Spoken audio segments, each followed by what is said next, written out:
Punjabi radio USA ਸੁਣ ਰਹੇ ਸਾਰੇ ਹੀ ਮਾਣਯੋਗ ਅਤੇ ਸਤਿਕਾਰ ਸਰੋਤਿਆਂ ਨੂੰ ਪੰਜਾਬੀ ਰੇਡੀਓ USA ਦੀ ਟੀਮ ਅਤੇ ਮੇਰੇ ਰਾਜਕਨਵੀਰ ਸਿੰਘ ਵੱਲੋਂ ਤੁਹਾਨੂੰ ਸਾਰਿਆਂ ਨੂੰ ਹੀ ਬਹੁਤ ਪਿਆਰ ਸਤਿਕਾਰ ਸਾਹਿਬ ਦੋਨੋਂ ਅੱਜ ਜੋੜ ਕੇ ਨਿੱਘੀ ਜਿਹੀ ਸਤਿ ਸ੍ਰੀ ਅਕਾਲ। ਸਭ ਨੂੰ ਜੀ ਨੂੰ ਆਖਦੇ ਹਾਂ। ਸੋ ਤੋਂ ਇੱਕ ਵਾਰੀ ਫਿਰ ਅੱਜ 8 ਫਰਵਰੀ ਦਿਨ ਬੁੱਧਵਾਰ ਅਤੇ ਤੁਹਾਡੇ ਲਈ ਹੁਣ ਆਪਾਂ ਪੇਸ਼ ਕਰਾਂਗੇ ਖਬਰ 'ਤੇ ਨਜ਼ਰ ਪ੍ਰੋਗਰਾਮ, ਜਿਸ ਦੇ ਵਿੱਚ ਪੰਜਾਬ ਭਰ ਦੀਆਂ ਕੁਝ ਅਹਿਮ ਖਬਰਾਂ ਉਸ ਦੇ ਉੱਤੇ ਆਪਾਂ ਨਜ਼ਰ ਬਣਾਉਂਦੇ ਹਾਂ। ਅਤੇ ਆਪਣੇ ਨਾਲ ਇਸ ਪ੍ਰੋਗਰਾਮ ਦੇ ਵਿੱਚ ਜੁੜ ਚੁੱਕੇ ਨੇ ਸਵੇਰ ਦੇ ਪ੍ਰੋਗਰਾਮ ਦੇ ਵਿੱਚ ਮਿੰਟੂ ਗੁਰੂਸਰੀਆ ਜੀ ਮਲੋਟ ਸਟੂਡੀਓਜ਼ ਤੋਂ। ਮਿੰਟੂ ਜੀ ਨਿੱਘੀ ਜੀ ਆਇਆਂ ਨੂੰ ਪਿਆਰ ਭਰੀ ਸਤਿ ਸ਼੍ਰੀ ਅਕਾਲ ਜੀ। ਹਾਂਜੀ, ਸ਼ੁਕਰੀਆ ਜੀ, ਸਾਰਿਆਂ ਨੂੰ ਮੇਰੇ ਵੱਲੋਂ ਸਤਿ ਸ਼੍ਰੀ ਅਕਾਲ ਜੀ। ਸਾਡੇ ਅੱਜ ਦੇ ਪ੍ਰੋਗਰਾਮ ਖਬਰ 'ਤੇ ਨਜ਼ਰ ਉਸ ਨੂੰ ਸਪਾਂਸਰ ਕਰਦੇ ਨੇ ਖਾਲਸਾ ਇੰਸ਼ੋਰੈਂਸ ਏਜੰਸੀ ਵਾਲੇ, ਜਿਨ੍ਹਾਂ ਦੇ ਕੋਲੋਂ ਤੁਸੀਂ ਹਰ ਇੱਕ ਤਰੀਕੇ ਦੀ ਇੰਸ਼ੋਰੈਂਸ ਕਰਵਾ ਸਕਦੇ ਹੋ। ਇੰਸ਼ੋਰੈਂਸ ਬਾਰੇ ਪਤਾ ਕਰਨ ਲਈ ਤੁਸੀਂ ਕਾਲ ਕਰ ਸਕਦੇ ਹੋ ਨੰਬਰ 408-272-2500 ਦੇ ਉੱਤੇ 4082722500 ਦੇ ਉੱਤੇ। ਇਸ ਦੇ ਨਾਲ ਕ੍ਰਿਸ਼ਨ ਧਨੋਤਾ ਜੀ ਯੂਬਾ ਸਿਟੀ, ਗੁਰਵਿੰਦਰ ਸਿੰਘ ਅਵਤਾਰ ਸਿੰਘ ਚਾਂਦੀ ਕੋਚੈਲਾ ਤੋਂ, ਸਰਬਜੀਤ ਸਿੰਘ ਬਾਸੀ ਅਟਵਾਟਰ ਤੋਂ, ਜੱਸੀ ਗਿੱਲ, ਲਾਲੀ ਸਿੱਧੂ, ਰਜਿੰਦਰ ਚੌਹਾਨ ਜੀ ਬੇਕਰਸਫੀਲਡ ਤੋਂ ਅਤੇ Punjabi American senior citizen centre Bakersfield ਤੋਂ।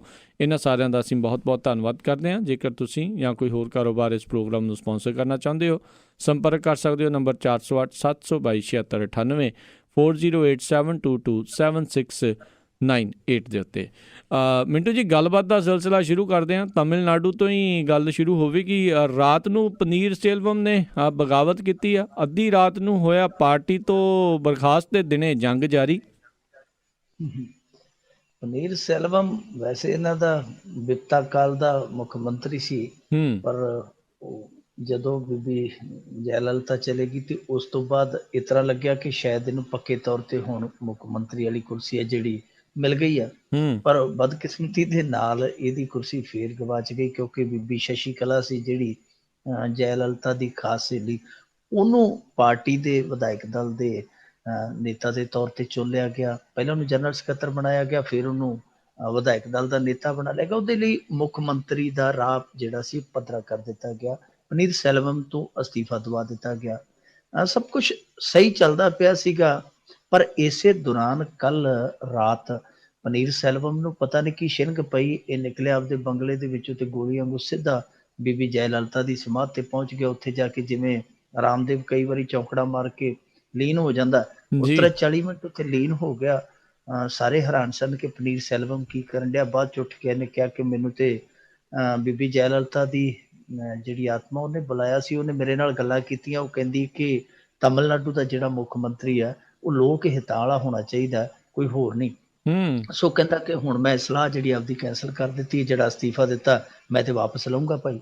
ਮੈਂ ਤਾਂ ਗਲਤ ਤਰੀਕੇ ਦੇ ਨਾਲ ਹਟਾਇਆ ਗਿਆ, ਮੇਰੇ ਤੇ ਦਬਾਅ ਪਾਇਆ ਗਿਆ। ਜਿਵੇਂ ਹੀ ਇਹ ਖਬਰ ਜਿਹੜੀ ਬੀਬੀ ਸ਼ਸ਼ੀ ਕਲਾ ਕੋਲ ਪਹੁੰਚੀ, ਕਿਉਂਕਿ ਉਹ ਵੀ ਬੀਬੀ ਬਹੁਤ ਕਲਾਬਾਜ਼ ਆ, ਉਹਨੂੰ ਪਤਾ ਲੱਗ ਗਿਆ ਕਿ ਕੰਮ ਵਿਗੜਦਾ ਪਿਆ। ਉਹਨੇ ਰਾਤ ਫਿਰ 12 ਵਜੇ ਮੀਟਿੰਗ ਸੱਦੀ। ਮੀਟਿੰਗ ਦੇ ਵਿੱਚ ਇਹ ਫੈਸਲਾ ਹੋਇਆ ਕਿ ਇਹਨੂੰ ਹੁਣ ਅਹੁਦੇ ਤੋਂ ਲਾਂਭੇ ਕਰ ਦਿੱਤਾ ਜਾਵੇ, ਜੋ ਪਾਰਟੀ 'ਚ ਇਹਨੂੰ ਖਜ਼ਾਨਚੀ ਦੇ ਤੌਰ ਤੇ ਮਿਲਿਆ ਹੋਇਆ। ਸੋ ਇਹਨੂੰ ਫਿਰ ਖਜ਼ਾਨਚੀ ਦੇ ਅਹੁਦੇ ਤੋਂ ਵੀ ਬਰਖਾਸਤ ਕਰ ਦਿੱਤਾ। ਪਰ ਪਨੀਰ ਸੈਲਵਮ ਇੱਥੇ ਲੜਾਈ ਛੱਡਣ ਦੇ ਮੂਡ ਦੇ ਵਿੱਚ ਨਹੀਂ ਹੈ। ਪਨੀਰ ਸੈਲਵਮ ਨੇ ਅੱਜ ਸਾਰਾ ਦਿਨ ਮੋਰਚਾ ਖੋਲ੍ਹੀ ਰੱਖਿਆ। ਉਹਨੇ 2 ਐਲਾਨ ਕੀਤੇ ਆ ਵੱਡੇ। ਇੱਕ ਤੇ ਇਹ ਕਿ ਮੈਂ ਗਵਰਨਰ ਤੋਂ ਜਿਹੜਾ ਭੇਜਿਆ ਹੋਇਆ ਅਸਤੀਫਾ ਉਹ ਵਾਪਸ ਮੰਗਾਊਂਗਾ, ਵਾਪਸ ਲਊਂਗਾ। ਦੂਜਾ ਉਹਨੇ ਕਿਹਾ ਕਿ ਜਦੋਂ ਮੈਂ ਮੁੱਖ ਮੰਤਰੀ ਦੁਬਾਰਾ ਬਣ ਗਿਆ, ਮੈਂ ਬੀਬੀ ਜੈਲਲਤਾ ਦੀ ਮੌਤ ਵਾਲੀ ਜਿਹੜੀ ਇਹ ਕਹਾਣੀ ਇੱਕ ਵਾਰੀ ਫਿਰ ਖੋਲਾਂਗਾ। ਉਹਨੇ 2 ਇਹ ਵੱਡੇ ਐਲਾਨ ਕਰ ਦਿੱਤੇ ਆ। ਹੁਣ ਕਮਾਲ ਦੀ ਗੱਲ ਇਹ ਆ ਕਿ ਇੱਕ ਪਾਸੇ ਪਨੀਰ ਸੈਲਵਮ ਇਹ ਤੱਤਾ ਹੋਇਆ ਪਿਆ, ਪਨੀਰ ਵਾਂਗੂ ਹੈ ਬਿਲਕੁਲ ਤੱਤਾ ਹੋਇਆ ਪਿਆ। ਦੂਜੇ ਪਾਸੇ ਬੀਬੀ ਸ਼ਸ਼ੀ ਕਲਾ ਜਿਹੜੀ ਕਾਹਲੀ ਹੈ, ਬਹੁਤ ਕਾਹਲੀ ਹੈ ਵੀ ਜਲਦੀ ਮੈਂ ਮੁੱਖ ਮੰਤਰੀ ਦੀ ਗੱਦੀ ਤੇ ਬਿਰਾਜਮਾਨ ਹੋ ਜਾਵਾਂ। ਉਹਦੇ ਰਾਹ ਦੇ ਵਿੱਚ ਕਈ ਰੋੜੇ, ਇਕੱਲਾ ਪਨੀਰ ਸੈਲਵਮ ਨਹੀਂ, ਉਹਦੇ ਰਾਹ ਦੇ ਵਿੱਚ ਹੁਣ ਇੱਕ ਰੋੜਾ ਨਵਾਂ ਆ ਗਿਆ।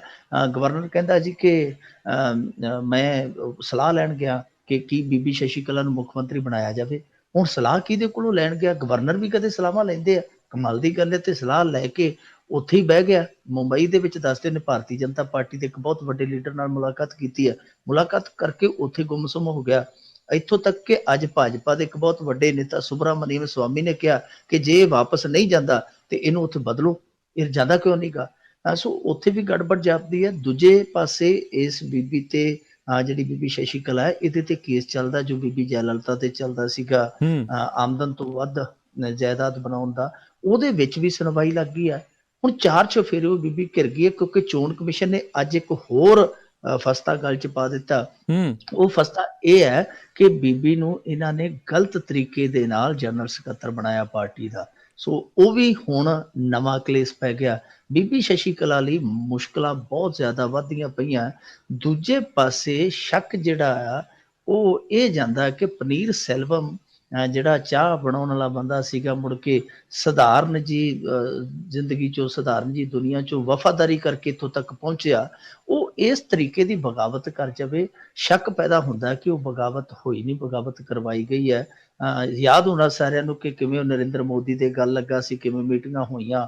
ਉਸ ਤੋਂ ਬਾਅਦ ਚਰਚੇ ਕਈ ਕਿਸਮ ਦੇ ਸਨ, ਕਿਆਸੇ ਵੀ ਇਹ ਜਾ ਰਹੇ ਸਨ, ਕਿਆਫੇ ਲਾਏ ਜਾ ਰਹੇ ਸਨ ਕਿ ਹੋ ਸਕਦਾ ਹੈ ਕਿ ਤਮਿਲਨਾਡੂ ਦੇ ਵਿੱਚ ਕੇਂਦਰ ਸਰਕਾਰ ਉੱਥੋਂ ਦੀ ਸਰਕਾਰ ਨੂੰ ਅਸਥਿਰ ਕਰਨ ਦੀ ਕੋਸ਼ਿਸ਼ ਕਰੇ। ਸੋ ਜਾਪਦਾ ਸਭ ਕੁਛ ਉਹੀ ਹੋ ਰਿਹਾ।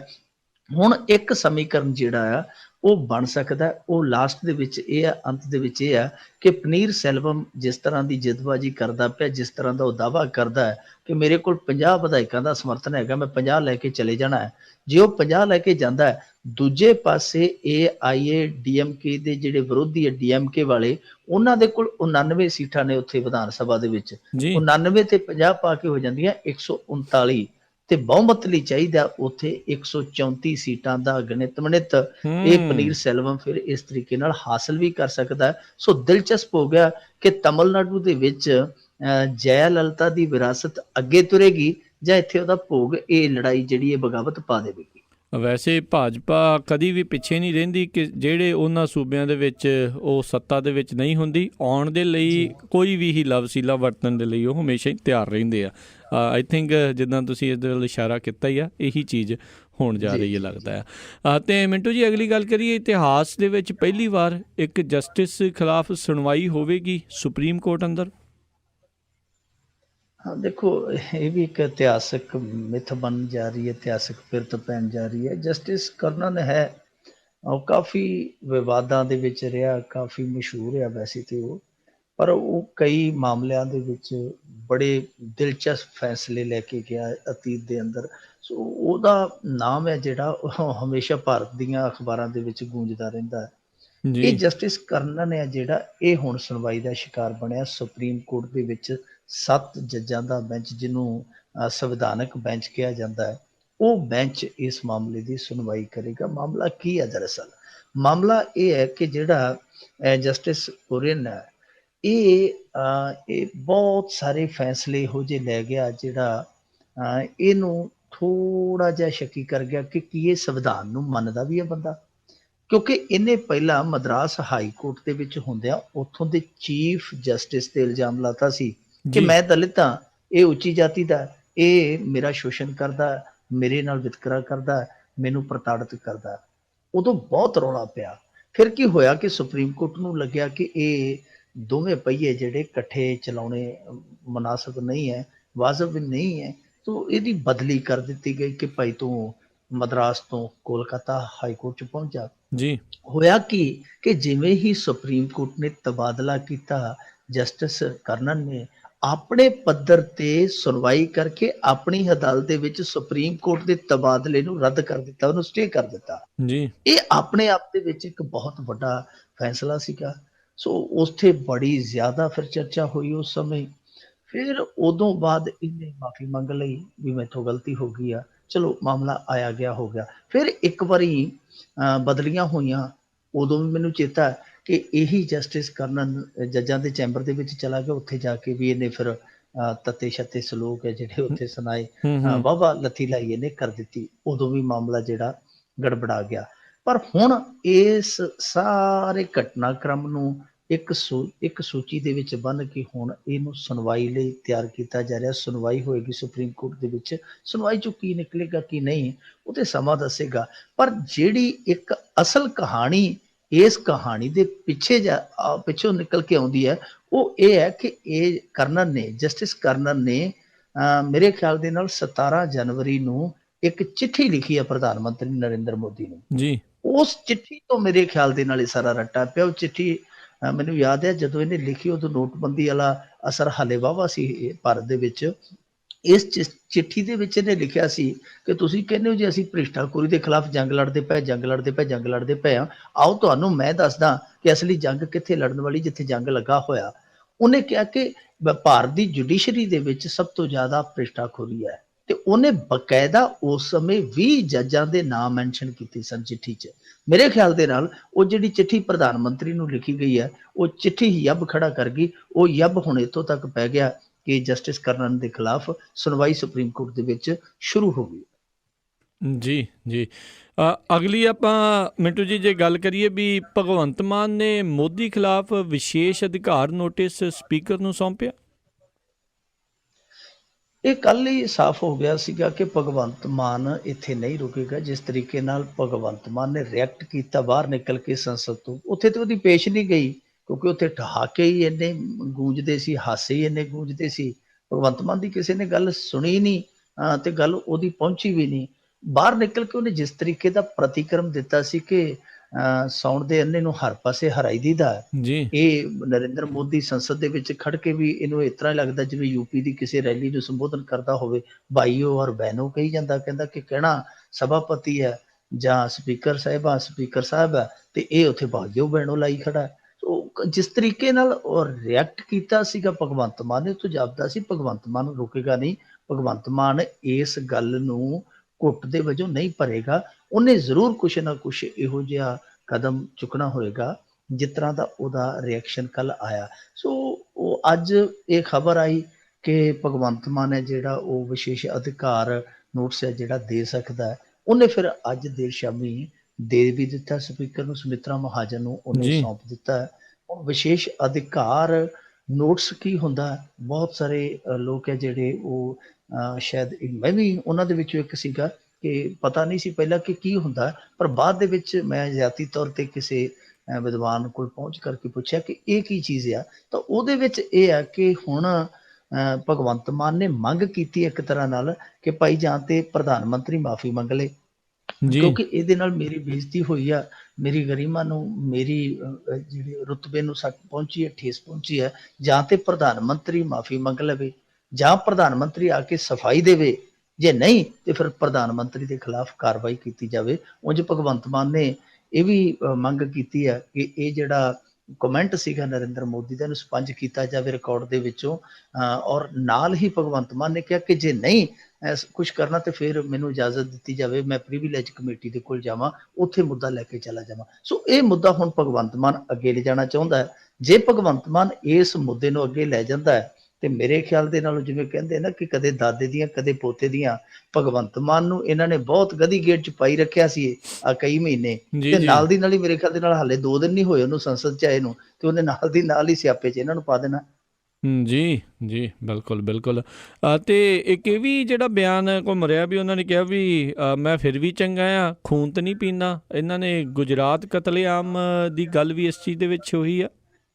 ਨਹੀਂ, ਇਹ ਭਗਵੰਤ ਮਾਨ ਦੀ ਸਟੇਟਮੈਂਟ ਨਹੀਂ ਹੈ, ਕਿਸੇ ਨੇ ਫੈਲਾਈ ਹੈ। ਭਗਵੰਤ ਮਾਨ ਨੇ ਜੋ ਸਟੇਟਮੈਂਟ ਦਿੱਤੀ ਹੈ, ਜੋ ਨੈਸ਼ਨਲ ਮੀਡੀਆ ਦੇ ਸਾਹਮਣੇ ਦਿੱਤੀ ਹੈ, ਐਸੀ ਗੱਲ ਨਹੀਂ ਹੈ। ਭਗਵੰਤ ਮਾਨ ਨੇ ਬੜੀ ਨਾਪ ਤੋਲ ਕੇ ਇਹ ਪ੍ਰਤੀਕਿਰਿਆ ਦਿੱਤੀ, ਇਹੋ ਜਿਹੀ ਕੋਈ ਗੱਲ ਨਹੀਂ ਕੀਤੀ ਜੀ। ਅਗਲੀ ਮਿੰਟੂ ਜੀ ਆਪਾਂ ਗੱਲ ਕਰੀਏ ਵੀ ਨੋਟਬੰਦੀ ਦੇ ਦੌਰ ਦੇ ਵਿੱਚ ਪੰਜਾਬ ਅੰਦਰ 2 ਨੰਬਰੀ ਬੰਦੇ ਵੀ ਵਟਾ ਗਏ, 2 ਨੰਬਰੀ ਨੋਟ, ਬਲੈਕ ਮਨੀ ਕਿੱਧਰ ਗਈ ਹੈ, ਸਮਝ ਜੀ ਨਹੀਂ ਆਈ ਹੈ। ਸਾਡੇ ਪੰਜਾਬ ਦੇ ਵਿੱਚ ਤੇ ਖਾਸ ਤੌਰ ਤੇ 2 ਨੰਬਰ ਬੰਦਿਆਂ ਦੀ, 2 ਨੰਬਰੀ ਬੰਦਿਆਂ ਦੀ ਵੀ ਸਰਦਾਰੀ ਹੈ। 1 ਨੰਬਰ ਵਾਲੇ ਕਹਿਣ ਨੂੰ ਤੇ 1 ਨੰਬਰ ਤੇ ਹੁੰਦੇ ਆ, ਪਰ ਉਹ ਬਹੁਤ ਪਿਛਾ ਰਹਿ ਜਾਂਦੇ। 2 ਨੰਬਰੀ ਬੰਦੇ ਜਿਹੜੇ ਉਹਨਾਂ ਤੋਂ ਬਹੁਤ ਅੱਗੇ ਚਲੇ ਜਾਂਦੇ ਆ। ਤੇ ਇਸ ਨੋਟਬੰਦੀ ਦੇ ਦੌਰ ਦੇ ਵਿੱਚ ਵੀ 2 ਨੰਬਰੀ ਬੰਦੇ ਸਨ ਜਿਹੜੇ ਉਹ 1 ਨੰਬਰੀ ਬੰਦਿਆਂ ਤੋਂ ਕਿਤੇ ਅੱਗੇ ਲੰਘ ਗਏ। ਹੋਇਆ ਕਿ ਜਦੋਂ ਨੋਟਬੰਦੀ ਸ਼ੁਰੂਆਤੀ ਦੌਰ ਦੇ ਵਿੱਚ ਸੀ, ਜਦੋਂ ਇੱਕ ਨੋਟ ਲਈ ਜਨਤਾ ਤਰਸਦੀ ਪਈ ਸੀ, ਹਾੜੇ ਕੱਢਦੀ ਪਈ ਸੀ, ਕਿਸੇ ਦੀ ਧੀ ਦਾ ਵਿਆਹ ਰੱਖਿਆ ਸੀ, ਕਿਸੇ ਦਾ ਪੁੱਤ ਬਿਮਾਰ ਪਿਆ ਸੀ, ਇੱਕ ਨੋਟ ਲਈ ਲੋਕ ਹਾੜੇ ਕੱਢਣ ਡਏ ਸਨ। ਠੀਕ ਉਸ ਸਮੇਂ ਅੰਮ੍ਰਿਤਸਰ ਦੇ ਵਿੱਚ ਕਰੋੜਾਂ ਰੁਪਈਆਂ ਦਾ ਸੌਦਾ ਵੱਜਣ ਡਿਆ ਸੀ। ਸੌਦਾ ਇਉਂ ਵੱਜਦਾ ਪਿਆ ਸੀਗਾ ਕਿ ਸਹਿਕਾਰੀ ਬੈਂਕ ਸੀ, ਇੱਕ ਬੈਂਕ ਦੇ ਜਿਹੜੇ ਅਧਿਕਾਰੀ ਸਨ ਉਹਨਾਂ ਨੇ ਨੋਟ ਵਟਾਉਣ ਦਾ ਇੱਕ ਤਰ੍ਹਾਂ ਨਾਲ ਠੇਕਾ ਮਾਰਿਆ ਇੱਕ ਫਾਈਨੈਂਸਰ ਦੇ ਨਾਲ। ਫਾਈਨੈਂਸਰ ਦੇ ਕੋਲ ਬਹੁਤ ਸਾਰਾ ਪੈਸਾ ਪਿਆ ਸੀਗਾ ਜੀ। ਉਹਨੇ ਕਿਹਾ ਕਿ ਭਾਈ ਦੱਸੋ ਤੁਸੀਂ ਮੇਰਾ ਇਹ ਸਰਮਾਇਆ ਜਿਹੜਾ ਵਟਾ ਦਿਓ, ਕਿ ਉਹਨੇ ਆਖਿਆ ਕਿ ਗੱਲ ਹੀ ਕੋਈ ਨਹੀਂ, 10 ਬੈਠੇ ਕਾਹਦੇ ਲਈ, ਇਹੋ ਜੀ ਸੇਵਾ ਕਰਨ ਲਈ ਬੈਠੇ, ਲਿਆਓ। ਉਹ ਕਹਿੰਦਾ ਕਿ ਪਹਿਲੀ ਕਿਸ਼ਤ ਮੈਂ 35 ਲੱਖ ਰੁਪਏ ਦੀ ਲੈ ਕੇ ਗਿਆ, 35 ਲੱਖ ਚੋਂ ਉਹਨਾਂ ਨੇ 28 ਲੱਖ ਰੁਪਇਆ ਜਿਹੜਾ ਐਕਸਚੇਂਜ ਕਰਕੇ ਮੇਰੀ ਤਲੀਏ ਰੱਖ ਦਿੱਤਾ, 7 ਲੱਖ ਰੁਪਏ ਦੀ ਉਹ ਕਾਟ ਛੱਟ ਖਾ ਕੇ। ਫਿਰ ਕਹਿੰਦਾ ਕਿ ਸਿਲਸਿਲਾ ਚੱਲ ਪਿਆ, ਆਖਿਆ ਕਿ ਭਾਈ ਜਿੰਨਾ ਪਿਆ ਕਰੇ ਸਾਰਾ ਹੀ ਚੱਕ ਲਿਆ, ਵਾਰੀ ਵਾਰੀ ਲਈ ਆ ਤੇ ਲਈ ਜਾ, ਹੁਣ ਤੇਰੇ ਲਈ ਦਰਵਾਜ਼ੇ ਖੁੱਲੇ ਆ। ਉਹ ਕਹਿੰਦਾ ਕਿ ਫਿਰ ਮੈਂ 4-5 ਕਰੋੜ ਰੁਪਇਆ ਇਸ ਤਰ੍ਹਾਂ ਜਿਹੜਾ ਉਹ ਵਟਾਇਆ। ਇਹ ਆਪ ਨਹੀਂ ਬੋਲਦਾ ਪਿਆ, ਇਹਨੂੰ SIT ਬੁਲਾ ਰਹੀ ਆ, ਸਪੈਸ਼ਲ ਟਾਸਕ ਫੋਰਸ ਜਿਹੜੀ ਹੁੰਦੀ, ਸਪੈਸ਼ਲ ਇਨਵੈਸਟੀਗੇਸ਼ਨ ਟੀਮ ਹੁੰਦੀ ਹੈ ਜਿਹੜੀ, ਉਹਦੇ ਇਹ ਹੱਥੇ ਚੜਿਆ, ਉਹਦੇ ਟੇਟੇ ਚੜਿਆ, ਹੁਣ ਇਹ ਇਸ ਕਰਕੇ ਬੋਲਦਾ ਪਿਆ। ਹਾਲਾਂਕਿ SIT ਨੇ ਉਸ ਬੈਂਕ ਦੇ ਇੱਕ ਉੱਚ ਅਧਿਕਾਰੀ ਨੂੰ ਪਹੁੰਚ ਕੀਤਾ ਕਿ ਆ ਕੇ ਭਾਈ ਇਨਵੈਸਟੀਗੇਸ਼ਨ 'ਚ ਸ਼ਾਮਲ ਹੋਵੋ। ਉਹ ਪਹਿਲਾਂ ਤੇ ਲਾਰੇ ਲੱਪੇ ਜੇ ਲਾਉਂਦਾ ਰਿਹਾ, ਜੀ ਚੋਣਾਂ ਚੱਲਦੀਆਂ, ਡਿਊਟੀ ਲੱਗੀ। ਉਹਨੇ ਆਖਿਆ ਕਿ ਚੋਣਾਂ ਖਤਮ ਹੋ ਗਈਆਂ, ਸਿੱਧਾ ਹੋ ਕੇ ਇੱਥੇ ਆ ਜਾ, ਨਹੀਂ ਤੇ ਫਿਰ ਅਸੀਂ ਪੁੱਠੇ ਪੈਰਾਂ ਤੇ ਲਿਆਵਾਂਗੇ, ਫਾਇਦਾ ਕੀ ਆ। ਹੁਣ ਆਉਣ ਵਾਲੇ ਦਿਨਾਂ 'ਚ ਉਹ ਬੈਂਕ ਅਧਿਕਾਰੀ ਵੀ ਹੈ ਜਿਹੜਾ ਉਹ ਇਸ ਜਾਂਚ ਪੜਤਾਲ 'ਚ ਸ਼ਾਮਲ ਹੋਏਗਾ। ਅਸਲ ਦੇ ਵਿੱਚ ਇਸ ਸਾਰੀ ਕਾਲੀ ਗੇਮ ਦੇ ਵਿੱਚ ਸਹਿਕਾਰੀ ਬੈਂਕਾਂ ਦੀ ਬੜੀ ਬਦਨਾਮੀ ਹੈ, ਚਾਹੇ ਉਹ ਬੀਬੀ ਪੰਕਜਾ ਮੁੰਡੇ ਦੀ ਭੈਣ ਪ੍ਰੀਤਮਾ ਮੁੰਡੇ ਦਾ ਬੈਂਕ ਆਇਆ ਹੋਵੇ, ਚਾਹੇ ਨਰਿੰਦਰ ਮੋਦੀ ਦੇ ਹੋਮ ਸਟੇਟ ਦਾ ਇੱਕ ਸਹਿਕਾਰੀ ਬੈਂਕ ਆਇਆ ਹੋਵੇ। ਸਾਡੇ ਵੀ ਇੱਥੇ ਪੰਜਾਬ ਦੇ ਵਿੱਚ ਇੱਕ ਬੈਂਕ ਜਿਹੜਾ ਬਦਨਾਮ ਹੋ ਗਿਆ ਸੀ ਕਿ ਉੱਥੇ ਜਿਹੜਾ ਜਾਂਦਾ ਅਫਸਰ ਲੈ ਕੇ ਟੈਚੀ ਰੁਪਈਆਂ ਦਾ ਵਟਾ ਕੇ ਤੇ ਵਾਪਸ ਆ ਜਾਂਦਾ। ਇੱਕ ਪੁਲਿਸ ਅਧਿਕਾਰੀ ਤੇ ਕਹਿੰਦੇ ਵਾਲ ਬਚਿਆ ਸੀ 75 ਲੱਖ ਰੁਪਈਆ ਉਸ ਸਹਿਕਾਰੀ ਬੈਂਕ ਦੇ ਵਿੱਚ ਵਟਾਉਣ ਗਿਆ ਸੀ, ਥੋੜਾ ਹੀ ਫਰਕ ਪਿਆ, ਵਟਾ ਕੇ ਨਿਕਲਿਆ ਤੇ ਉਧਰੋਂ ਛਾਪਾ ਪੈ ਗਿਆ ਸੀਗਾ, ਪਰ ਉਹ ਤੇ ਬਚ ਗਏ, ਉਹਨਾਂ ਨੂੰ ਤਾਂ ਛਾਪਾ ਹੀ ਪਿਆ ਸੀ, ਪਰ ਇਸ ਬੈਂਕ ਤੇ ਹੁਣ ਸਿਆਪਾ ਪੈ ਗਿਆ। SIT ਨੇ ਜੋ ਕੱਢਿਆ ਨਿਚੋੜ ਇਹ ਕੱਢਿਆ ਕਿ ਜਿਹੜਾ ਫਾਈਨੈਂਸਰ ਸੀਗਾ, ਇਹ ਫਾਈਨੈਂਸਰ ਇਕੱਲਾ ਹੀ ਨਹੀਂ ਸੀ, ਇਹਦੇ ਨਾਲ ਗੈਂਗਸਟਰ ਵੀ ਸਨ, ਔਰ ਗੈਂਗਸਟਰ ਜਿਹੜੇ ਸੀਗੇ ਉਹ ਵੀ ਇਕੱਲੇ ਨਹੀਂ ਸੀ, ਨਾਲ ਇਹਦੇ ਸਟੋਰੀਏ ਵੀ ਸਨ। ਇਹਨਾਂ ਨੇ ਸਾਰਿਆਂ ਨੇ ਰਲ ਮਿਲ ਕੇ ਉਹ ਮਨੀ ਹੈ ਜਿਹੜੀ ਐਕਸਚੇਂਜ ਕਰਵਾਈ ਹੈ।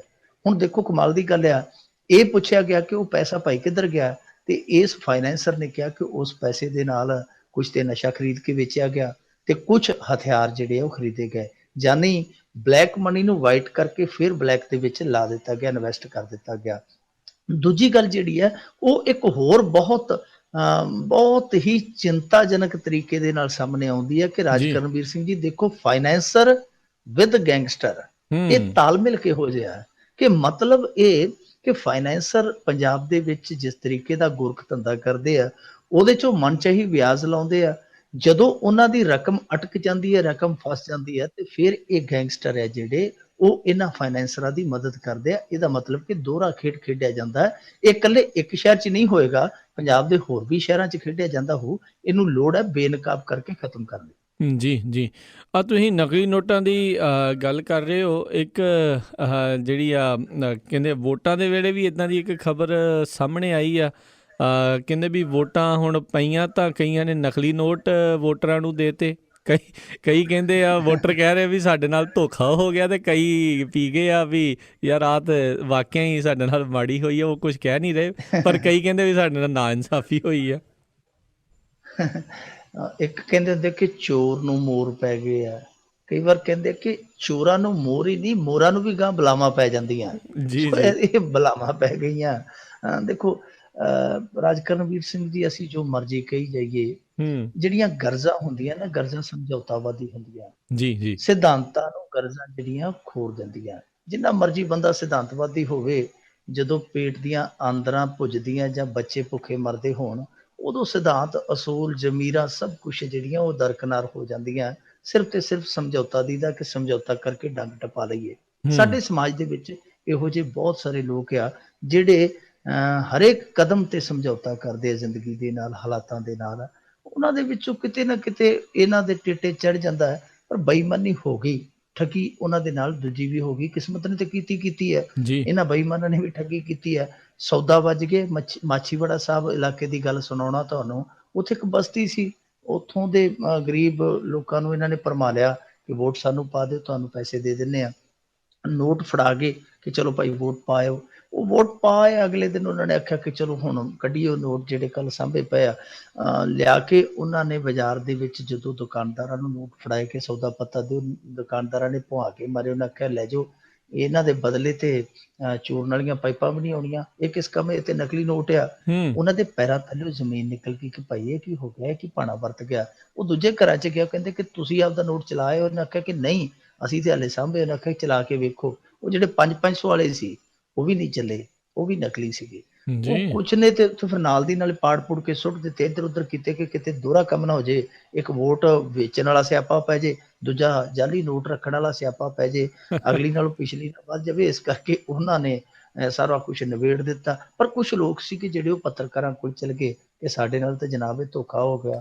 ਉਹ ਕਹਿੰਦੇ ਵੀ ਹੁਣ ਧੋਖਾ ਤੁਹਾਡੇ ਨਾਲ ਜਿਹੜਾ ਹੋ ਗਿਆ, ਅਸੀਂ ਤੇ ਹੁਣ ਕੁਛ ਨਹੀਂ ਕਰ ਸਕਦੇ, ਅਸੀਂ ਤੇ ਖਬਰ ਹੀ ਲਾ ਸਕਦੇ ਹਾਂ, ਕਿਉਂਕਿ ਤੁਸੀਂ ਕਿਹੜਾ ਕਈ ਮਾਰ ਕੇ ਬਣਾਏ ਆ, ਤੁਸੀਂ ਵੀ ਤੁਰੇ ਜਾਂਦੇ ਭੂਤ ਦੀ ਲੰਗੋਟੀ ਖਿੱਚੀ ਹੈ, ਹੁਣ ਚੁੱਪ ਕਰਕੇ ਬਹਿ ਜਾਓ। ਸੋ ਉਹ ਫਿਰ ਗੱਲ ਨਿਕਲਦੀ ਮੀਡੀਆ ਚੋਂ ਬਾਹਰ ਆ ਗਈ ਆ। ਹੁਣ ਲੋਕ ਇੱਕ ਸਵਾਲ ਦਾ ਜਵਾਬ ਲੱਭਣ ਡਏ ਰਾਜਕਰਨਵੀਰ ਸਿੰਘ ਜੀ, ਇਹ ਹਾਈ ਕਮਾਂਡ ਤੋਂ ਹੀ ਨੋਟ ਜਿਹੜੇ ਇਸ ਤਰ੍ਹਾਂ ਦੇ ਆਏ, ਜਾਂ ਫਿਰ ਰਸਤੇ ਦੇ ਵਿੱਚ ਜਿਹੜੇ ਬੈਠੇ ਸਨ, ਜਿਵੇਂ ਸੁਰਜੀਤ ਭੁੱਲਰ ਕਹਿੰਦਾ ਕਿ ਛੱਲਾ ਠੱਗੀਆਂ ਮਾਰ ਗਿਆ, ਠੱਗੀਆਂ, ਇਹ ਕੋਈ ਥੱਲੜਾ ਛੱਲਾ ਤੇ ਨਹੀਂ ਠੱਗੀਆਂ ਮਾਰ ਗਿਆ ਇਹਨਾਂ ਨਾਲ? ਬਿਲਕੁਲ ਜੀ, ਬੜਾ ਕੁਛ ਜਿਹੜਾ ਜੀ ਹੋਇਆ ਹੋਣਾ ਆ। ਕਈਆਂ ਨੂੰ ਇਹ ਵੋਟਾਂ ਬਹੁਤ ਰਾਸ ਆਈਆਂ ਹੋਣੀਆਂ ਆ। ਅਗਲੀ ਆਪਾਂ ਗੱਲ ਕਰੀਏ ਮਿੰਟੂ ਜੀ, ਵੀ ਗੁਰਸਿੱਖ ਨੂੰ ਕੁੱਟ ਕੇ ਥਾਣੇ ਵਿੱਚ ਵੀਡੀਓ ਬਣਾਈ, ਪੰਜਾਬ ਪੁਲਿਸ ਇੱਕ ਵਾਰੀ ਫੇਰ ਦਾਗਦਾਰ।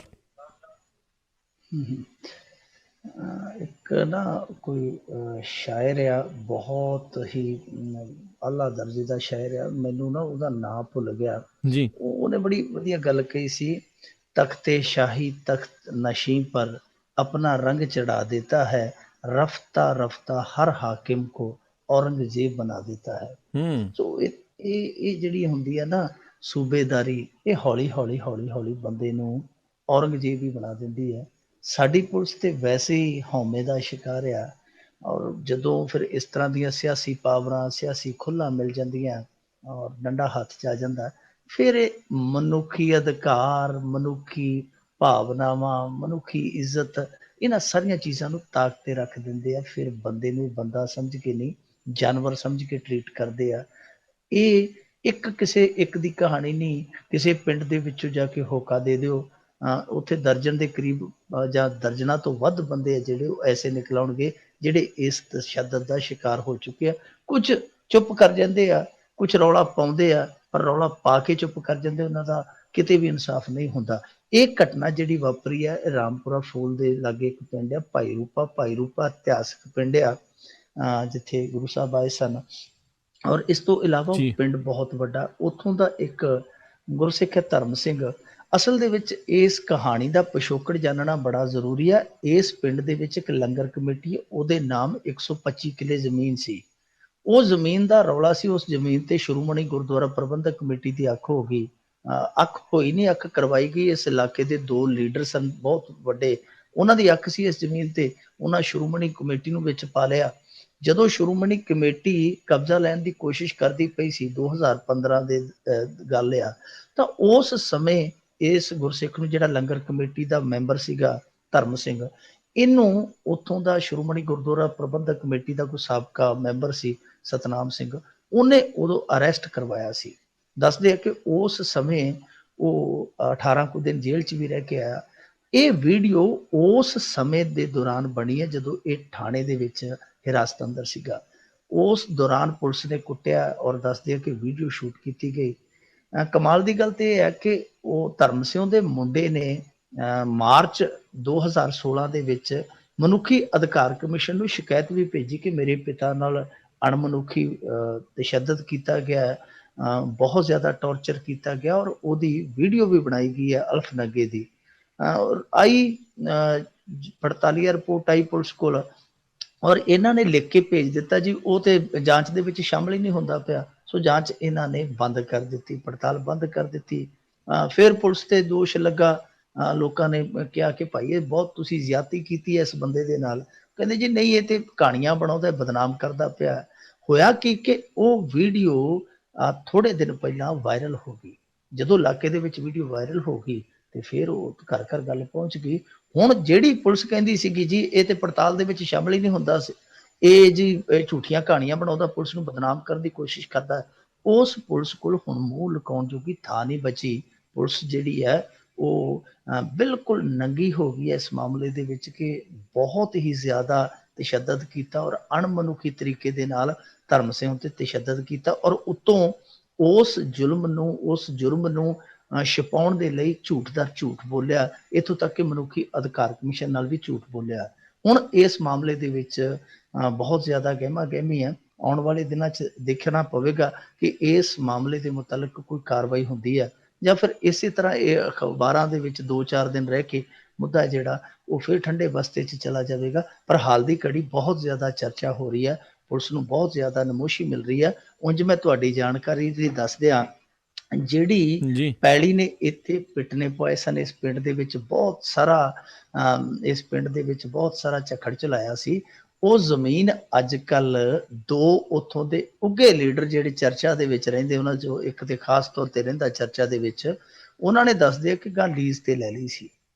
ਪਤਾ ਨਹੀਂ ਆਪ ਲਈ ਜਾਂ ਆਪਦੇ ਬੰਦਿਆਂ ਤੋਂ ਲੈ ਲਈ। 99 ਸਾਲਾਂ ਲਈ ਉਹ ਸ਼੍ਰੋਮਣੀ ਗੁਰਦੁਆਰਾ ਪ੍ਰਬੰਧਕ ਕਮੇਟੀ ਨੇ ਕਬਜ਼ਾ ਕਰਨ ਤੋਂ ਬਾਅਦ ਪਟਾ ਦੇ ਦਿੱਤਾ 99 ਸਾਲਾਂ ਲਈ।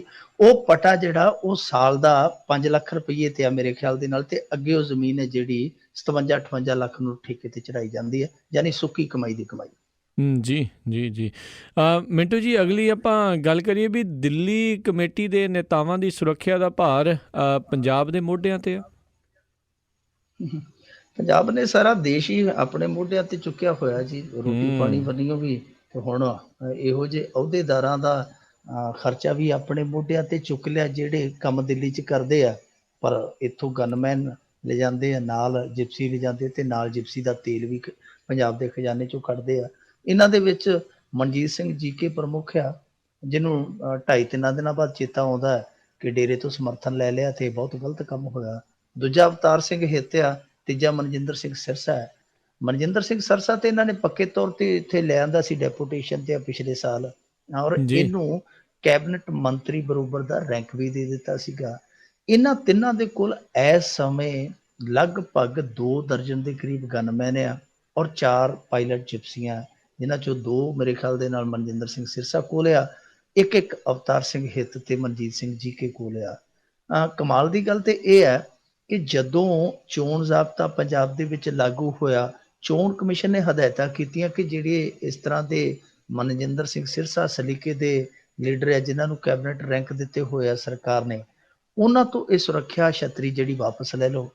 ਤੇ ਇਸ ਮਾਮਲੇ ਦੇ ਵਿੱਚ, ਸਰਸੇ ਦੇ ਮਾਮਲੇ ਦੇ ਵਿੱਚ ਕੀ ਹੋਇਆ ਕਿ ਉਹ ਫਾਈਲ ਹੇਠਲੇ ਅਧਿਕਾਰੀਆਂ ਕੋਲ ਆ ਵੀ ਗਈ ਜੀ। ਹੇਠਲੇ ਅਧਿਕਾਰੀਆਂ ਨੇ ਸਾਰੀ ਕਾਰਵਾਈ ਕਰਕੇ ਉਤਲਿਆਂ ਕੋਲ ਭੇਜ ਵੀ ਦਿੱਤੀ। ਇਹ ਜ਼ਰੂਰੀ ਹੈ ਜੀ ਕਿ ਇਹਨਾਂ ਕੋਲੋਂ ਸੁਰੱਖਿਆ ਛਤਰੀ ਹੈ ਜਿਹੜੀ ਵਾਪਸ ਲਈ ਜਾਵੇ। ਪਰ ਹੱਦ ਹੋ ਗਈ। ਉਹ ਜਿਹੜੀ ਫਾਈਲ ਸੀ, ਉਹ ਉੱਚ ਅਧਿਕਾਰੀ ਸੀ ਜਿਹੜੇ, ਉਹ ਆਪਣੇ ਗੋਡਿਆਂ ਦੇ ਵਿੱਚ ਲੁਕਾ ਕੇ ਬਹਿ ਗਏ। ਉਹਨਾਂ ਨੇ ਗਾਂਹ ਤੋਰੀ ਨਹੀਂ।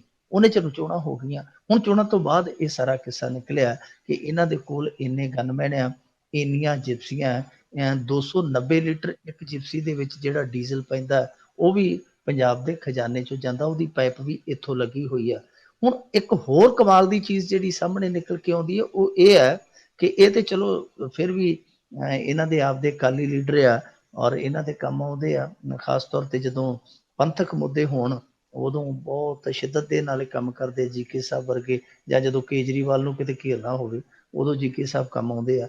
ਪਰ ਦੂਜੇ ਪਾਸੇ ਪੰਜਾਬ ਸਰਕਾਰ ਨੇ ਡੇਰਾ ਸਰਸਾ ਦੇ ਸਲਾਬਤਪੁਰ ਡੇਰਾ ਦੇ ਮੁੱਖ ਪ੍ਰਬੰਧਕ ਜੋਰਾ ਸਿੰਘ ਨੂੰ ਵੀ ਜਿਪਸੀ ਦਿੱਤੀ ਹੋਈ ਹੈ।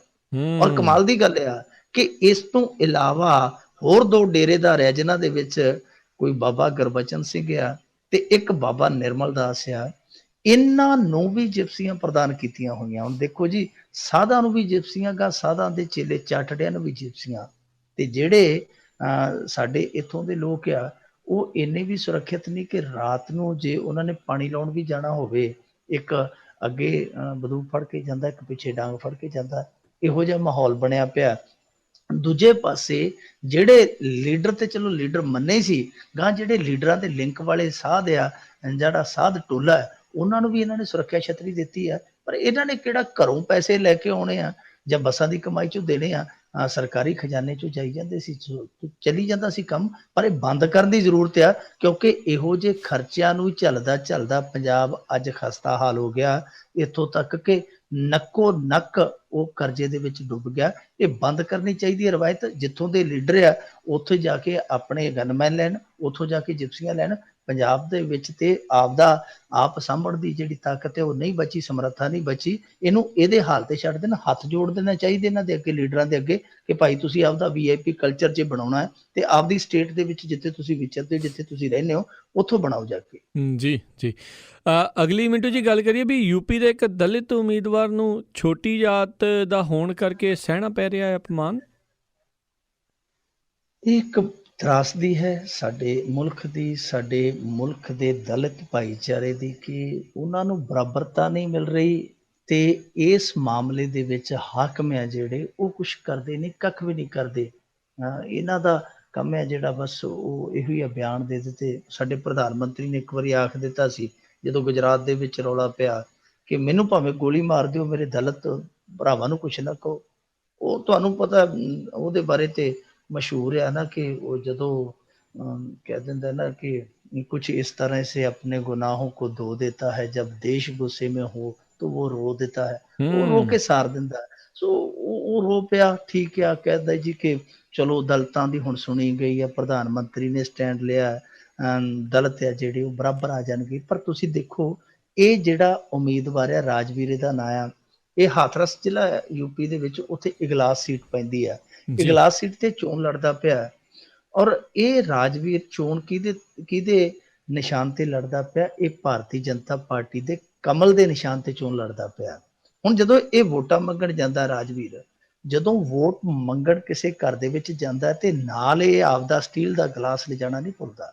ਜੇ ਕੋਈ ਚਾਹ ਪਾਣੀ ਪੁੱਛ ਲੇ ਕਿ ਰਾਜਵੀਰ ਸਿੰਘ ਬੈਠ ਚਾਹ ਪੀਏਗਾ, ਤੇ ਉਹ ਕਹਿ ਦੇਵੇ ਕਿ ਹਾਂ ਜੀ ਪੀ ਲੈਣਾ ਘੁੱਟ, ਤੇ ਫਿਰ ਉਹਨੂੰ ਚਾਹ ਉਸ ਘਰ ਦੇ ਬਰਤਨ ਚੋਂ ਨਹੀਂ ਮਿਲਦੀ, ਉਹਨੂੰ ਆਪਣਾ ਗਲਾਸ ਹੈ ਜਿਹੜਾ ਉਹ ਕੱਢ ਕੇ ਉਹਦੇ ਚ ਪਾਉਣੀ ਪੈਂਦੀ ਹੈ, ਕਿਉਂਕਿ ਰਵਾਇਤ ਆ। ਉੱਚ ਜਾਤੀਆਂ ਦੇ ਘਰਾਂ ਚ ਜਾਊਗਾ ਕੋਈ ਦਲਿਤ ਤੇ ਉਹਨੂੰ ਆਪਦਾ ਭਾਂਡਾ ਲਿਜਾਣਾ ਪਊ।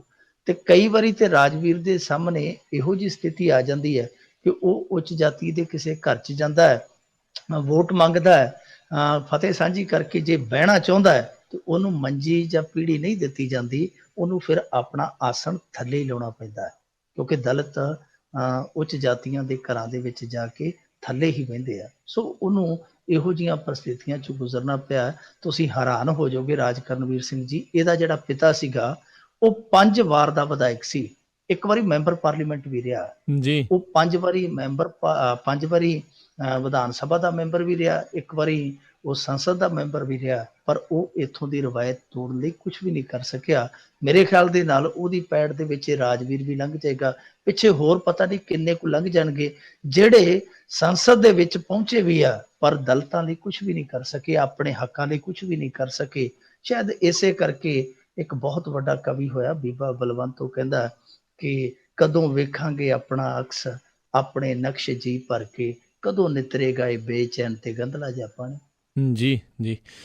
ਤੇ ਮਿੰਟੂ ਜੀ, ਜੇ ਆਪਾਂ ਅਗਲੀ ਗੱਲ ਕਰ ਲਈਏ ਵੀ ਮੌੜ ਮੰਡੀ ਦੇ ਵਿੱਚ ਅਕਾਲੀ ਦਲ ਦੇ ਇੱਕ ਬੰਦੇ ਦੇ ਵੱਲੋਂ ਜਿਹੜੀ ਗੋਲੀ ਮਾਰ ਕੇ ਡਾਂਸਰ ਉਸ ਦੀ ਮੌਤ ਹੋ ਗਈ ਸੀ ਤੇ ਉਸ ਦੇ ਘਰ ਵਾਲੇ ਦੀ ਵੀ ਭੇਦ ਭਰੀ ਹਾਲਤ ਦੇ ਵਿੱਚ ਮੌਤ ਹੋ ਗਈ।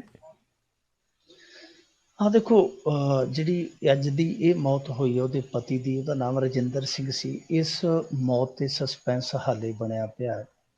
ਉਹਦਾ ਸਹੁਰਾ ਪਰਿਵਾਰ ਜਿਹੜਾ ਉਹ ਕਹਿੰਦਾ ਜੀ ਕਿ ਇਹਨੂੰ ਬਠਿੰਡਿਓਂ ਬਿਮਾਰ ਹਾਲਤ 'ਚ ਲਿਆਏ ਸਨ ਰਾਤ 2:30 ਵਜੇ। ਅਸੀਂ ਇਹਨੂੰ ਕਈ ਹਸਪਤਾਲਾਂ 'ਚ ਖੜਿਆ, ਅਖੀਰ ਇਹਨੂੰ ਡਾਕਟਰਾਂ ਨੇ ਮ੍ਰਿਤਕ ਕਰਾਰ ਦੇ ਦਿੱਤਾ। ਬਿਮਾਰ ਸੀ ਬਹੁਤ ਜ਼ਿਆਦਾ, ਇਹਦੇ ਦਰਦ ਹੁੰਦੀ ਸੀ ਪੇਟ 'ਚ। ਉਹਨਾਂ ਦਾ ਇਹ ਤਰਕ ਆ, ਜਦ ਕਿ ਦੂਜੇ ਪਾਸੇ ਉਹਦੇ ਆਪਦੇ ਘਰਦਿਆਂ ਦਾ ਦੋਸ਼ ਆ ਕਿ ਇਹਦੇ ਸਹੁਰਾ ਪਰਿਵਾਰ ਨੇ ਇਹਨੂੰ ਮਾਰ ਦਿੱਤਾ। ਸੋ ਹੁਣ ਦੋਵੇਂ ਪਰਿਵਾਰ ਇੱਕ ਦੂਜੇ ਤੇ ਦੋਸ਼ ਲਾਉਂਦੇ ਪਏ। ਉਹ ਕਹਿੰਦੇ ਜੀ ਇਹ ਲਿਆਏ ਸਨ, ਉਹ ਕਹਿੰਦੇ ਜੀ ਕਿ ਇਹਨਾਂ ਨੇ ਮਾਰਿਆ। ਹੁਣ ਪਤਾ ਨਹੀਂ ਸੱਚਾਈ ਕੀ ਹੈ, ਅਸਲੀਅਤ ਕੀ ਹੈ। ਸਾਡੇ ਮਲੋਟ ਦੇ ਸਰਕਾਰੀ ਹਸਪਤਾਲ 'ਚ ਡੈੱਡ ਬੋਡੀ ਦਾ ਪੋਸਟਮਾਰਟਮ ਹੋ ਗਿਆ। ਡਾਕਟਰਾਂ ਨੇ ਆਖਿਆ ਕਿ 24 ਘੰਟਿਆਂ ਦੇ ਅੰਦਰ ਅੰਦਰ ਰਿਪੋਰਟ ਹੈ ਜਿਹੜੀ ਪੋਸਟਮਾਰਟਮ ਦੀ ਆ ਜਾਏਗੀ। ਪਰ ਵਿੱਚੋਂ ਇਹ ਵੀ ਦੋਸ਼ ਲੱਗਦੇ ਆ, ਜਿਹੜਾ ਮੁੰਡੇ ਦਾ ਬਾਪ ਆ ਉਹ ਕਹਿੰਦਾ ਹੈ ਕਿ ਇਹ ਜਿਹੜਾ ਕੁੜੀ ਦਾ ਪੇਕਾ ਘਰ ਸੀਗਾ, ਇਹ ਦੋਸ਼ੀਆਂ ਦੇ ਨਾਲ ਸਮਝੌਤਾ ਕਰਨ ਨੂੰ ਫਿਰਦਾ ਸੀ, ਮੁੰਡਾ ਸਾਡਾ ਵਿਰੋਧ ਕਰਦਾ ਸੀਗਾ। ਸ਼ਾਇਦ ਇਸੇ ਦੇ ਚੱਲਦਿਆਂ ਹੀ ਕਤਲ ਜਿਹੜਾ ਕੀਤਾ ਗਿਆ ਹੈ। ਹੁਣ ਸੱਚਾਈ ਕੀ ਹੈ, ਇਹ ਜਾਂਚ ਦਾ ਵਿਸ਼ਾ, ਪੜਤਾਲ ਦਾ ਵਿਸ਼ਾ ਹੈ। ਅੱਗੇ ਜਾਂਚ ਹੁੰਦੀ ਹੈ, ਪੜਤਾਲ ਹੁੰਦੀ ਹੈ, ਕੀ ਕੁਝ ਨਿਕਲਦਾ ਇੰਤਜ਼ਾਰ ਕਰਨਾ ਪਵੇਗਾ। ਪਰ ਇਸ ਮੌਤ ਤੋਂ ਸਾਰੇ ਹੈਰਾਨ ਆ। ਜੀ ਜੀ। ਮਿੰਟੂ ਜੀ, ਆਪਾਂ ਗੱਲ ਕਰ ਰਹੇ ਸੀਗੇ ਪ੍ਰਧਾਨ ਮੰਤਰੀਆਂ ਦੀ। ਪ੍ਰਧਾਨ ਮੰਤਰੀ ਨਰਿੰਦਰ ਮੋਦੀ ਨੇ ਮਨਮੋਹਨ ਸਿੰਘ ਦੇ ਉੱਤੇ ਵੀ ਕੱਸਿਆ ਆ ਤੇ ਕਿਹਾ ਵੀ ਇਹ ਤਾਂ ਨਹਾਉਂਦੇ ਵੀ ਰੇਨਕੋਟ ਪਾ ਕੇ ਸੀਗੇ। ਕੁਛ ਇਸ ਤਰੀਕੇ ਦੀ ਵਾਰਤਾਲਾਪ ਹੋਈ? ਨਹੀਂ ਨਹੀਂ, ਉਹਨੇ ਹੋਰ ਤਰੀਕੇ ਨਾਲ ਕਿਹਾ, ਪਰ ਕੀਤਾ ਉਹਨੇ ਅੱਜ ਉਹਦੇ ਤੇ ਵੀ ਨਿੱਜੀ ਹਮਲਾ। ਜੀ ਦੇਖੋ, ਨਰਿੰਦਰ ਮੋਦੀ ਕਿਸੇ ਵੀ ਪਾਸਿਓਂ ਪ੍ਰਧਾਨ ਮੰਤਰੀ ਲੱਗਦਾ ਹੀ ਨਹੀਂ ਜਦੋਂ ਸੰਸਦ ਦੇ ਵਿੱਚ ਬੋਲਦਾ। ਉਹ ਇਸ ਤਰ੍ਹਾਂ ਹੀ ਲੱਗਦਾ ਕਿ ਸੰਘ ਦਾ ਕੋਈ ਪ੍ਰਚਾਰਕ ਰੈਲੀ ਨੂੰ ਭਾਸ਼ਣ ਦੇ ਰਿਹਾ ਹੋਵੇ। ਦੇਖੋ, ਇਹਦੀਆਂ ਪ੍ਰਾਪਤੀਆਂ ਕੀ ਹੁੰਦੀਆਂ ਗਿਣਾਉਣ ਵਾਲੀਆਂ? ਜੀ ਅਸੀਂ ਜਨ ਧਨ ਖਾਤੇ ਖੋਲ੍ਹੇ ਆ, ਅਸੀਂ ਜੀ ਸਿਲੰਡਰ ਵਾਲੀ ਸਬਸਿਡੀ ਛਡਾਈ ਆ, ਅਸੀਂ ਜੀ ਯੂਰੀਆ 'ਚ ਨੀਮ ਕੋਟੀ ਭਰੀ ਆ। ਇਹੋ ਜਿਹੀਆਂ ਪ੍ਰਾਪਤੀਆਂ ਦੱਸ ਕੇ, ਚਲੋ ਠੀਕ ਹੈ, ਦੱਸੇ ਪ੍ਰਧਾਨ ਮੰਤਰੀ ਹੈ, ਉਹਦਾ ਫਰਜ਼ ਵੀ ਬਣਦਾ ਇਹੋ ਜਿਹੇ ਕੰਮ ਕਰਨ ਦੇ। ਕੁਛ ਨੁਕਤੇ ਉਹ ਚੰਗੇ ਵੀ ਰੱਖ ਜਾਂਦਾ ਜਿਹਦੇ 'ਚ ਉਹਨੂੰ ਸ਼ਾਬਾਸ਼ੀ ਦੇਣੀ ਬਣਦੀ ਹੈ। ਪਰ ਜਦੋਂ ਉਹ ਇਸ ਤਰ੍ਹਾਂ ਦੀਆਂ ਚੋਭਾਂ ਜੀਆਂ ਲਾਉਂਦਾ, ਫਿਰ ਉਹ ਪ੍ਰਧਾਨ ਮੰਤਰੀ ਘੱਟ ਤੇ ਇੱਕ ਜਿਵੇਂ ਕਹਿ ਲਈਏ ਨਾ ਚੜੀਤਾ ਜਿਹਾ ਬੰਦਾ ਜ਼ਿਆਦਾ ਲੱਗਦਾ।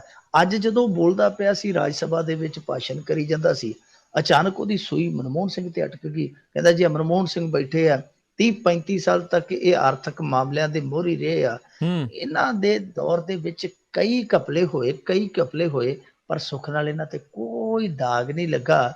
ਉਹ ਕਹਿੰਦੇ ਕਿ ਬਾਥਰੂਮ 'ਚ ਜੇ ਰੇਨਕੋਟ ਪਾ ਕੇ ਨਹਾਉਣਾ ਹੋਵੇ ਤੇ ਕੋਈ ਮਨਮੋਹਨ ਤੋਂ ਸਿੱਖੇ। ਹੁਣ ਇਹਦਾ ਅਰਥ ਇਹ ਨਿਕਲਦਾ ਸੀਗਾ ਕਿ ਦੇਖੋ, ਜੇ ਘੁਟਾਲਿਆਂ ਦੇ ਵਿੱਚ ਬਚਣਾ ਹੋਵੇ ਤੇ ਕੋਈ ਮਨਮੋਹਨ ਸਿੰਘ ਤੋਂ ਸਿੱਖੇ। ਉਹਦੇ ਕਹਿਣ ਦਾ ਅਰਥ ਇਹ ਸੀਗਾ, ਜਿਵੇਂ ਭਗਵੰਤ ਮਾਨ ਨੂੰ ਉਹਨੇ ਨਿਸ਼ਾਨੇ ਤੇ ਲਿਆ ਸੀ, ਠੀਕ ਉਸੇ ਤਰ੍ਹਾਂ ਲਿਆ, ਪਰ ਮੇਰੇ ਖਿਆਲ ਦੇ ਨਾਲ ਇਹਨੂੰ ਮਨਮੋਹਨ ਸਿੰਘ ਤੋਂ ਸਿੱਖਣ ਦੀ ਜ਼ਰੂਰਤ ਆ। ਚਾਹੇ ਉਹ ਚੋਰਾਂ ਦੀ ਬਰਾਤ ਦਾ ਲਾੜਾ ਵੀ ਰਿਹਾ, ਪਰ ਦੇਖੋ ਉਹਨੇ ਜੋ ਵੀ ਜਵਾਬ ਦਿੱਤਾ ਹਮੇਸ਼ਾ ਸਭਿਅਕ ਤਰੀਕੇ ਨਾਲ ਦਿੱਤਾ, ਮਰਿਆਦਕ ਤਰੀਕੇ ਨਾਲ ਦਿੱਤਾ। ਬਹੁਤਾ ਕਦੇ ਬੋਲਿਆ ਨਹੀਂ, ਕਿਸੇ ਤੇ ਜ਼ਿਆਤੀ ਹਮਲਾ ਨਹੀਂ ਕੀਤਾ। ਠੀਕ ਹੈ, ਉਹਦੇ ਰਾਜ ਦੇ ਵਿੱਚ ਬਹੁਤ ਕੁਛ ਹੋਇਆ, ਬੜੀ ਕਰਪਸ਼ਨ ਹੋਈ, ਬਹੁਤ ਜ਼ਿਆਦਾ ਹੋਈ, ਹੱਦੋਂ ਜ਼ਿਆਦਾ ਹੋਈ, ਪਰ ਉਹ ਬਜ਼ੁਰਗ ਨੇਤਾ ਇਸ ਸਮੇਂ ਦਾ, ਸਾਡੇ ਦੇਸ਼ ਦਾ ਸਰਵੋਤਮ ਆਰਥਿਕ ਮਾਹਰ ਹੈ। ਥੋੜ੍ਹੀ ਬਹੁਤ ਜੇ ਨਰਿੰਦਰ ਮੋਦੀ ਉਹਨੂੰ ਇੱਜ਼ਤ ਦੇਵੇ, ਮੇਰੇ ਖਿਆਲ ਦੇ ਨਾਲ, ਵੈਸੇ ਤੇ ਸਿਆਸੀ ਲੋਕਾਂ ਤੋਂ ਇਹੋ ਜਿਹਾ ਅਸੀਂ ਉਮੀਦ ਨਹੀਂ ਲਾ ਸਕਦੇ, ਇਹੋ ਜਿਹਾ ਅੰਦਾਜ਼ਾ ਨਹੀਂ ਲਾ ਸਕਦੇ, ਪਰ ਫਿਰ ਵੀ ਨੈਤਿਕਤਾ ਦਾ ਤਕਾਜ਼ਾ ਇਹ ਹੈ ਕਿ ਜਿਸ ਪੱਧਰ ਤੇ ਨਰਿੰਦਰ ਮੋਦੀ ਪਹੁੰਚ ਰਿਹਾ, ਪ੍ਰਧਾਨ ਮੰਤਰੀ ਹੁੰਦਿਆਂ ਉਹਨੂੰ ਉੱਥੋਂ ਤੱਕ ਜਾਣ ਤੋਂ ਬਚਣਾ ਚਾਹੀਦਾ ਹੈ। ਜੀ ਜੀ ਜੀ। ਪ੍ਰਧਾਨ ਮੰਤਰੀ ਹੋਏ ਜਦੋਂ ਇਹ ਯੂਪੀ ਦੇ ਵਿੱਚ ਬਿਆਨ ਦਿੰਦੇ ਨੇ ਵੀ ਕੁੱਤਿਆਂ ਵਾਲਾ ਕਲਚਰ, ਆਈ ਥਿੰਕ ਉਹਨਾਂ ਦੇ ਆਪਣੇ ਜਿਹੜੇ ਭਾਜਪਾ ਵਾਲੇ ਵੀ ਜਿਹੜੇ ਕੋਈ ਸਮਰਥਕ ਹੋਣਗੇ, ਉਹਨਾਂ ਨੂੰ ਵੀ ਦੁੱਖ ਲੱਗਦਾ ਹੋਊਗਾ ਵੀ ਇਹ ਪ੍ਰਧਾਨ ਮੰਤਰੀ ਦੀ ਭਾਸ਼ਾ ਜਿਹੜੀ ਆ ਉਹ ਨਹੀਂ ਨਜ਼ਰ ਆਉਂਦੀ। ਨਹੀਂ, ਇਹਨੇ ਇੱਕ ਵਾਰੀ ਰਾਜ ਕਰਨਵੀਰ ਸਿੰਘ ਜੀ ਮੁੱਖ ਮੰਤਰੀ ਹੁੰਦੇ ਆ ਮੁਸਲਮਾਨ ਭਾਈਚਾਰੇ ਬਾਰੇ ਵੀ ਇਹੋ ਜਿਹੇ ਇੱਕ ਸ਼ਬਦ ਬੋਲੇ ਸੀਗੇ ਜਿਹੜੇ ਕਿ ਆਪਾਂ ਨਾ ਹੀ ਬੋਲੀਏ ਚੰਗੇ ਆ। ਇਹਨੇ ਤੁਲਨਾ ਕੀਤੀ ਸੀ ਕਤੂਰੇ ਦੇ ਨਾਲ। ਜੀ ਜੀ, ਦੇਖ ਲਓ। ਤੇ ਇਹਨਾਂ ਦੀ ਹੀ ਜਿਹੜੀ ਕਹਿ ਲਓ ਵੀ ਸ਼ਾਖਾ RSS ਆ, ਉਹਦਾ ਚੀਫ ਫੇਰ ਅੱਗ ਉਗਲਿਆ ਆ। ਮੋਹਨ ਭਾਗਵਤ ਕਹਿੰਦਾ ਭਾਰਤ ਵਿੱਚ ਜਿਹੜਾ ਵੀ ਜੰਮਦਾ ਆ ਉਹ ਹਿੰਦੂ ਹੀ ਆ। ਦੇਖੋ, ਬੜੀ ਗਲਤ ਗੱਲ ਕਰਦਾ ਭਾਗਵਤ। ਇਦਾਂ ਦੀ ਗੱਲ ਨਹੀਂ ਕਰਨੀ ਚਾਹੀਦੀ। ਇਸ ਦੇਸ਼ ਦੀ ਵਿਲੱਖਣਤਾ ਰਾਜ ਕਰਨਵੀਰ ਸਿੰਘ ਜੀ, ਉਹ ਹੈ ਅਨੇਕਤਾ 'ਚ ਏਕਤਾ। ਜੀ, ਜੇ ਅਨੇਕਤਾ 'ਚ ਏਕਤਾ ਇਹਦੀ ਵਿਲੱਖਣਤਾ ਤੇ ਤੁਸੀਂ ਉਸ ਵਿਲੱਖਣਤਾ ਨੂੰ ਢਾਹ ਲਾਉਂਦੇ ਪਏ ਹੋ, ਤਾਂ ਇਹਦਾ ਮਤਲਬ ਹੈ ਤੁਸੀਂ ਦੇਸ਼ ਨੂੰ ਅੱਗੇ ਨਹੀਂ ਲਿਜਾ ਰਹੇ, ਤੁਸੀਂ ਦੇਸ਼ ਨੂੰ ਅੰਨੇ ਖੂਹ 'ਚ ਸੁੱਟਣ ਡਏ ਹੋ। ਉਹ ਇਹਨੇ ਅੱਜ ਜਿਹੜਾ ਇਹ ਲਫ਼ਜ਼ ਵਰਤਿਆ ਕਿ ਹਰੇਕ ਬੰਦੇ ਦੀ ਕੌਮੀਅਤ ਹੈ ਜਿਹੜੀ ਉਹ ਹਿੰਦੂ ਹੈ, ਇਹਨੇ ਵਰਤਿਆ ਮੁਸਲਮਾਨਾਂ ਪ੍ਰਤੀ। ਉਹ ਕਹਿੰਦਾ ਕਿ ਮੁਸਲਮਾਨਾਂ ਦੀ ਕੌਮੀਅਤ ਹੈ ਜਿਹੜੀ ਹਿੰਦੂ ਹੈ। ਹੁਣ ਦੇਖੋ, ਜਿੰਨਾ ਕੁ ਪੜ੍ਹਿਆ ਵਿਚਾਰਿਆ ਹਿਸਟਰੀ ਦੇ ਵਿੱਚ, ਤੁਸੀਂ ਵੀ ਪੜ੍ਹਿਆ ਹੋਣਾ, ਮੈਂ ਵੀ ਪੜ੍ਹਿਆ, ਮੈਂ ਹਿਸਟਰੀ ਦਾ ਸਟੂਡੈਂਟ ਆ, ਕਿ ਦੇਖੋ ਹਿੰਦੂ ਸ਼ਬਦ ਹੈ ਜਿਹੜਾ ਉਹ ਕਿਸੇ ਵੇਦ ਦੇ ਵਿੱਚ ਨਹੀਂ, ਕਿਸੇ ਉਪਨਿਸ਼ਦ ਦੇ ਵਿੱਚ ਨਹੀਂ ਹੈ। ਇਹ ਹਿੰਦੂ ਸ਼ਬਦ ਜਿਹੜਾ ਬਹੁਤ ਬਾਅਦ ਦੇ ਵਿੱਚ ਆਇਆ, ਇਹ ਆਇਆ ਕਿਵੇਂ, ਇਹਦੇ ਬਾਰੇ ਬਹੁਤ ਸਾਰੇ ਵਿਦਵਾਨਾਂ ਦਾ ਇਹ ਮਤ ਆ ਕਿ ਇਹ ਸ਼ਬਦ ਜਿਹੜੇ ਪਰਸ਼ੀਆ ਦੇ ਵਿੱਚੋਂ ਲੋਕ ਆਏ ਸਨ ਜਾਂ ਅਰਬ ਦੇ ਵਿੱਚੋਂ ਲੋਕ ਆਏ ਸਨ, ਉਹ ਸ਼ਬਦ ਲੈ ਕੇ ਆਏ ਸਨ। ਕਿਉਂਕਿ ਸਿੰਧ ਨਦੀ ਤੋਂ, ਜਿਹਨੂੰ ਸਿੰਧੂ ਨਦੀ ਆਪਾਂ ਕਹਿ ਦਿੰਦੇ ਹਾਂ, ਉਹਦੇ ਤੋਂ ਪਾਰਲੇ ਬੰਦਿਆਂ ਨੂੰ ਸਿੰਧੀ ਕਹਿੰਦੇ ਸਨ ਜਾਂ ਸਿੰਧੂ ਕਹਿੰਦੇ ਸਨ, ਕਿਉਂਕਿ ਉਹਨਾਂ ਦੀ ਧੁਨੀ 'ਚ ਸੱਸਾ ਨਹੀਂ ਹੈ, ਉਹ ਹਾਹਾ ਵਰਤਦੇ ਆ। ਹੌਲੀ ਹੌਲੀ ਉਹ ਸ਼ਬਦ ਸਿੰਧੂ ਹਿੰਦੂ ਬਣ ਗਿਆ ਤੇ ਇਸ ਇਲਾਕੇ ਦੇ ਰਹਿਣ ਵਾਲੇ ਲੋਕਾਂ ਨੂੰ ਹਿੰਦੂ ਪੁਕਾਰਨਾ ਸ਼ੁਰੂ ਕਰ ਦਿੱਤਾ। ਹੁਣ ਦੇਖੋ, ਜਿਹੜੇ ਹਜ਼ਰਤ ਮੁਹੰਮਦ ਹੈ, ਉਹਨਾਂ ਦਾ ਜਨਮ ਹੁੰਦਾ 570 ਈਸਵੀ ਨੂੰ। ਇਹ ਸ਼ਬਦ ਹੁਣ ਪਤਾ ਨਹੀਂ ਕਦੋਂ ਆਇਆ, ਪਹਿਲਾਂ ਆਇਆ ਜਾਂ ਬਾਅਦ 'ਚ ਆਇਆ, ਪਰ ਉਹਨੂੰ ਉਸ ਵਿਸ਼ੇਸ਼ ਭਾਈਚਾਰੇ ਦੇ ਨਾਲ ਜੋੜ ਦੇਣਾ ਕਿ ਉਹਨਾਂ ਦੀ ਕੌਮੀਅਤ ਹਿੰਦੂ ਹੈ, ਮੇਰੇ ਖਿਆਲ ਦੇ ਨਾਲ ਇਹ ਇਤਿਹਾਸ ਦੇ ਨਾਲ ਨਿਆਂ ਨਹੀਂ। ਚਲੋ ਇਤਿਹਾਸ ਨੂੰ ਵੀ ਛੱਡੋ, ਇਹ ਅਜੋਕੇ ਸਮਾਜ ਦੇ ਨਾਲ ਨਿਆਂ ਨਹੀਂ। ਜਿਸ ਤਰੀਕੇ ਦਾ ਇਹ ਕੰਮ ਕਰਦੇ ਪਏ ਆ, ਸਮਾਜ ਨੂੰ ਤੋੜਨ ਦਾ ਕੰਮ ਛੱਡ ਕੇ ਇਹਨਾਂ ਨੂੰ ਸਮਾਜ ਦੇ ਜੁੜਾਵ ਦਾ ਕੰਮ ਕਰਨਾ ਚਾਹੀਦਾ, ਜੋ ਕਿ ਇਹਨਾਂ ਦੇ ਏਜੰਡੇ ਤੇ ਨਹੀਂ ਹੈ। ਪਰ ਇਹ ਏਜੰਡਾ ਜਿਹੜਾ ਇਸ ਤਰੀਕੇ ਦੇ ਨਾਲ ਕੰਮ ਕਰਦਾ ਪਿਆ ਕਿ ਉਹ ਜਿਵੇਂ ਜੜ੍ਹਾਂ ਦੇ ਵਿੱਚ ਦਾਤੀ ਵਾਲੀ ਗੱਲ ਹੈ ਕਿ ਜੜ੍ਹਾਂ 'ਚ ਦਾਤੀ ਹੈ ਸਮਾਜ ਦੇ। ਪਰ ਸਾਡੇ ਲੋਕ ਹੌਲੀ ਹੌਲੀ ਜਾਗਰੂਕ ਹੋ ਰਹੇ ਆ। ਮੋਹਨ ਭਾਗਵਤ ਹੈ ਜਿਹੜਾ, ਇਹਨੇ ਅੱਗੇ ਜਦੋਂ ਬਿਹਾਰ ਦੇ ਵਿੱਚ ਇਲੈਕਸ਼ਨ ਸੀਗਾ ਵਿਧਾਨ ਸਭਾ ਦਾ, ਉੱਥੇ ਜਾ ਕੇ ਰਾਖਵਾਂ ਕਰਨ ਵਾਲਾ ਪੱਤਾ ਖੇਡਿਆ ਸੀ, ਜੋ ਇਹਨਾਂ ਨੂੰ ਪੁੱਠਾ ਪੈ ਗਿਆ। ਮੇਰੇ ਖਿਆਲ ਦੇ ਨਾਲ ਹੁਣ ਯੂਪੀ ਚੋਣਾਂ, ਇੱਥੇ ਕਦੇ ਲਵ ਜਹਾਦ ਵਾਲਾ ਮਾਮਲਾ ਛੇੜ ਲੈਂਦੇ ਆ। ਮੁਹੰਮਦ ਇਖਲਾਕ ਦੇ ਪਿੰਡ ਜਾ ਕੇ, ਜਿਹਨੂੰ ਮਾਰਿਆ ਸੀ ਅਖੌਤੀ ਗਊ ਰੱਖਿਆ ਨੇ ਮਾਸ ਰੱਖਣ ਦੇ ਦੋਸ਼ ਦੇ ਵਿੱਚ, ਅਖਲਾਕ ਦੇ ਪਿੰਡ ਜਾ ਕੇ ਅੱਜ ਰਾਜਨਾਥ ਨੇ ਰੈਲੀ ਕੀਤੀ ਹੈ। ਅਮਿਤ ਸ਼ਾਹ ਪੱਤਾ ਖੇਡਦਾ ਪਿਆ, ਨਰਿੰਦਰ ਮੋਦੀ ਪੱਤਾ ਖੇਡਦਾ ਪਿਆ ਕਿ ਤੁਹਾਡੀਆਂ ਬੱਚੀਆਂ ਡਰਦੀਆਂ ਸਕੂਲੇ ਨਹੀਂ ਜਾਂਦੀਆਂ, ਅਸੀਂ ਉਹਨਾਂ ਨੂੰ ਪ੍ਰੋਟੈਕਟ ਕਰਾਂਗੇ, ਅਸੀਂ ਇੱਕ ਵਿਸ਼ੇਸ਼ ਫੋਰਸ ਬਣਾਵਾਂਗੇ। ਨਾਲ ਇਹਨਾਂ ਦਾ ਇੱਕ ਲੀਡਰ ਕਹਿੰਦਾ ਜੀ ਜੋ ਲਵ ਜਹਾਦ ਆ ਉਹਦੇ ਤੋਂ ਬਚਾਵਾਂਗੇ, ਉਹ ਸਾਡੀ ਜਿਹੜੀ ਫੋਰਸ ਹੋਏਗੀ ਉਹਦੇ ਤੋਂ ਬਚਾਏਗੀ। ਸੋ ਇਹ ਸਾਰੇ ਪੱਤੇ ਖੇਡਦੇ ਪਏ, ਰਾਮ ਮੰਦਰ ਦਾ ਪੱਤਾ ਖੇਡਦੇ ਪਏ ਆ। ਪਰ ਇਹ ਫਿਰਕਾ ਪ੍ਰਸਤੀ ਦੀ ਰਾਜਨੀਤੀ, ਧਰਮ ਆਧਾਰਿਤ ਰਾਜਨੀਤੀ ਬਹੁਤ ਨੁਕਸਾਨ ਕਰਦੀ ਪਈ ਹੈ। ਪਰ ਬਦਕਿਸਮਤੀ ਹੈ ਕਿ ਜਿਵੇਂ ਸਾਡਾ ਪੰਜਾਬ ਲੀਡਰਲੈਸ ਆ, ਸਾਡਾ ਮੁਲਕ ਵੀ ਕਈ ਵਾਰ ਇਸ ਤਰ੍ਹਾਂ ਲੱਗਦਾ ਕਿ ਇਹਦੇ ਵਿੱਚ ਚੰਗੇ ਨੇਤਾ ਜਿਹੜੇ ਉਹ ਹੈ ਹੀ ਨਹੀਂ, ਜਿਹੜੇ ਇਕਜੁੱਟ ਰੱਖਣ ਨੂੰ ਪਹਿਲ ਦੇਣ। ਇਹ ਵੰਡੀਆਂ ਪਾਉਣ ਵਾਲੇ ਸਾਰੇ ਰਾਜਨੇਤਾ ਹੈ। ਜੀ ਜੀ ਜੀ। ਅਤੇ ਮਿੰਟੂ ਜੀ, ਬਹੁਤ ਬਹੁਤ ਤੁਹਾਡਾ ਧੰਨਵਾਦ ਕਰਦੇ ਹਾਂ, ਤੁਸੀਂ ਸਾਡੇ ਨਾਲ ਜੁੜੇ, ਇਹਨਾਂ ਖਬਰਾਂ ਬਾਰੇ ਸਾਨੂੰ ਵਿਸਥਾਰ ਦੇ ਵਿੱਚ ਜਾਣਕਾਰੀਆਂ ਦਿੱਤੀਆਂ। ਅਗਲੇ ਬੁਲੇਟਿਨ ਤੱਕ ਲਈ ਤੁਹਾਡਾ ਬਹੁਤ ਬਹੁਤ ਧੰਨਵਾਦ, ਬੜੀ ਮਿਹਰਬਾਨੀ ਅਤੇ ਸਤਿ ਸ਼੍ਰੀ ਅਕਾਲ ਜੀ। ਸ਼ੁਕਰੀਆ। ਅਤੇ ਸਰੋਤਿਓ, ਇੱਥੇ ਹੀ ਸਾਡਾ ਅੱਜ ਦਾ ਇਹ ਪ੍ਰੋਗਰਾਮ ਖਬਰ 'ਤੇ ਨਜ਼ਰ ਉਹ ਵੀ ਹੁਣ ਸਮਾਪਤ ਹੁੰਦਾ ਹੈ। ਹੁਣ ਮੈਨੂੰ ਰਾਜਕਨਵੀਰ ਸਿੰਘ ਨੂੰ ਵੀ ਇਜਾਜ਼ਤ ਦਿਓ। ਮੇਰੇ ਵੱਲੋਂ ਵੀ ਤੁਹਾਨੂੰ ਸਾਰਿਆਂ ਨੂੰ ਹੀ ਬਹੁਤ ਪਿਆਰ ਸਤਿਕਾਰ ਸਹਿਤ ਦੋਨੋਂ ਹੱਥ ਜੋੜ ਕੇ ਨਿੱਘੀ ਜਿਹੀ ਸਤਿ ਸ਼੍ਰੀ ਅਕਾਲ। ਜਿਹਨੇ ਵਾਸਤੇ ਰਹੋ, ਹੱਸਦੇ ਖੇਲਦੇ ਰਹੋ ਅਤੇ ਸੁਣਦੇ ਰਹੋ ਜੀ ਪੰਜਾਬੀ ਰੇਡੀਓ USA।